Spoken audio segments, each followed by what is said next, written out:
This tutorial will be about stairs. We need to add stairs into our project. You can see from having used stairs both at the university and I'm sure at other places as well, that what happens is from my model, we have the basement or the cellar.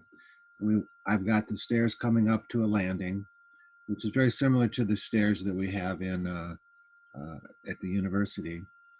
And then we come up another set of stairs and I'm at the first floor.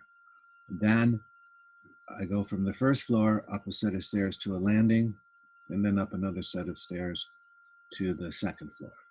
And that's basically the concept. We have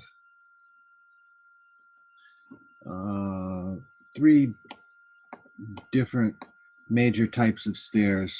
There are many other configurations, but we have what I would call the L shape, the straight stair, and the U shape. And the U shape is essentially what I've put into my model.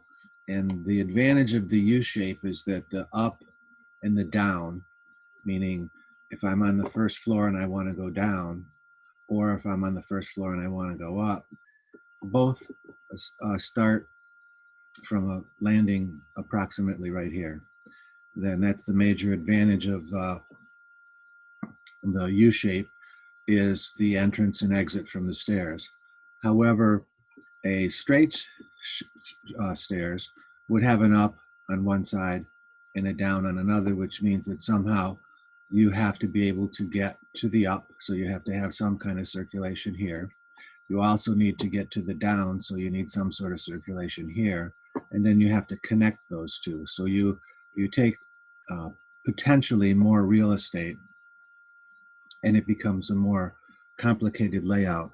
So generally, in a house of this size, I would have a U-shaped stair, not some fancy stair with a unique shape to it. And possibly in a house of this size, certainly if it got much larger than this, there would be a second set of stairs in the back somewhere, so that when you come in, you don't need to use the formal stairs to get to the up and down. So looking at the floor plan here, I just want to explain real quickly how to create a set of stairs. And we go up to the architecture tab, and then we go over to the stair icon. And we have to give some information to Revit. Where do we want the stairs to start? So that would be our base level. And where's the top level? So in this particular case, it would be the second floor. And so now Revit knows how much vertical distance needs to be covered. And then Revit wants to know, well, how wide do you want your stair? So you can set the stair width right here. And then you're going to draw a line on the screen, and Revit wants to know, what does that represent? The left side or the right side of the stairs? So in making my stairs here, I simply said, well, I'll start with the left side. And I'm drawing a line that represents the left side of the stairs. And I just start to draw across like that. Now you can see that Revit also tells us how many risers we've created. That's the vertical component of the step, not the tread, which is what you step on. And it also tells you how many are remaining. So if I'm, for example, I'm going to click here and say that that's my last tread. I've also selected automatic landing, so Revit will make the landing automatically. But maybe now I want to identify the right run. So now I'm going to come over here and simply click right here and keep going up.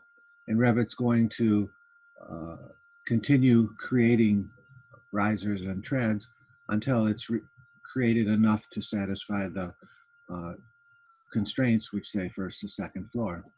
And then notice it, Revit automatically makes that the landing for us. So I can say okay to that. And then if we take a look, if I pull this section down and take a look at that, I'll come down to this side so we can see both the up and the down. And I go to that view. Now you can see that from the first floor level, it goes up to a landing.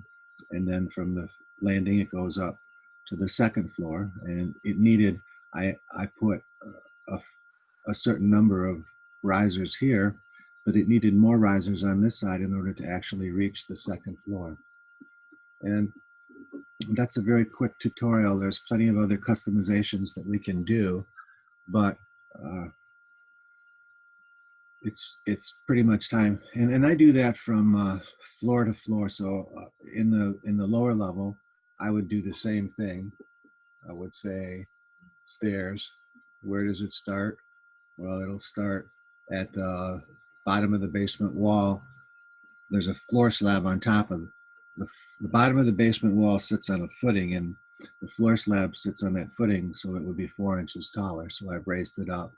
And then I want to go to the first floor this time. But in reality, there is a finish on our floors. Remember, our subfloors are levels first and second floor. So if we put, for example, 3/4 inch plywood as a finished material, then the proper way to do that would make the offset another 3/4 of an inch to make sure that it gets to there. So now I would draw my 3'5" stairs. Again, I might start on the run on the left, and I don't draw them on top of each other generally. I'll draw them like this, change my run to the right, and put that over here, and say okay. And then what I would do is copy, just move this on top of that one. So if I did that, then you could see how the stairs sit on top of each other. And if I go to the view, now I have my basement stairs coming up to a landing and over to there. Now, in my case, I would rather have an extra riser at the bottom than at the top. So let's go back to that floor. Let's move that guy back just so we can work on it. And I would say I want to edit the stairs, and I would simply grab these stairs and drag them back one. And notice that it added another riser and tread over here, and it took one off of here. And let's say okay to that. And then again, I would modify tab, move this object, move it from where to where? Well, from this corner to this corner. And if we go back and look at that section again now, you'll see that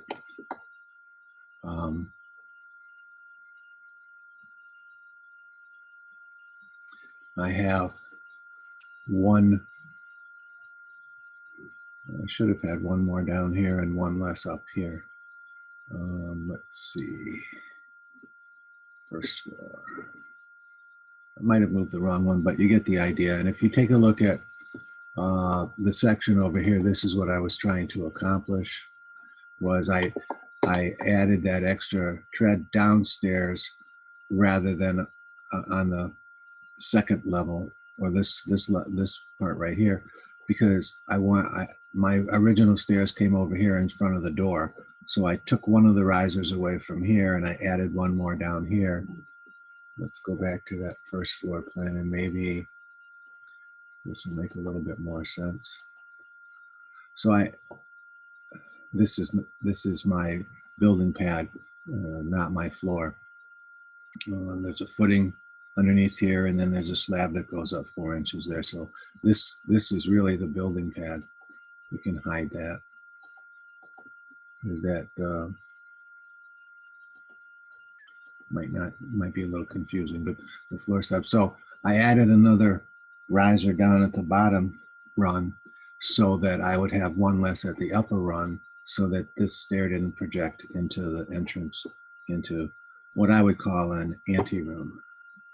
And so that's it for this tutorial.